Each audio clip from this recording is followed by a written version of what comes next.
دیکھیں مشرق وسطیٰ میں پچھلے 3-4 روز سے بظاہر خاموشی ہے۔ امریکن بامبرز جو ہیں واپس جا چکے ہیں، ڈرونز اور میزائل حملے رکے ہوئے ہیں، اور ایران کی جانب سے بھی فی الحال کوئی بڑی جوابی کارروائی سامنے نہیں آئی ہے۔ سوال یہ ہے کیا واقعی جنگ ختم ہو گئی ہے یا اگلے مرحلے میں حملے کی تیاری ہو رہی ہے؟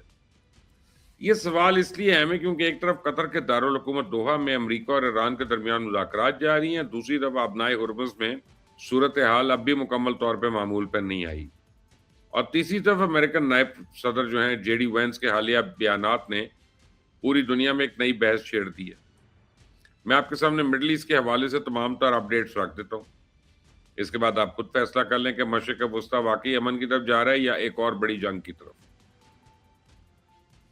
سب سے پہلے بات کرتے ہیں آبنائے ہرمز کی۔ آپ جانتے ہیں یہ صرف سمندری راستہ نہیں ہے بلکہ پوری دنیا کی معاشی شہر ہے۔ دنیا کے تیل کا ایک بڑا حصہ اسی راستے سے گزرتا ہے۔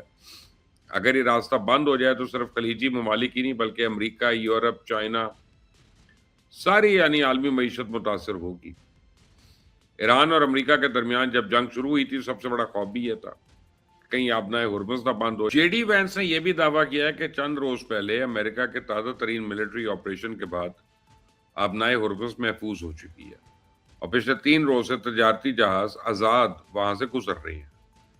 لیکن گراؤنڈ ریالٹی ذرا مختلف ہے، اور یہ درست ہے کہ آبنائے ہرمز میں تجارتی جہازوں کی آمد و رفت شروع ہو چکی ہے، لیکن میں آپ کو بتاؤں شپنگ کمپنیز اب بھی محتاط ہیں۔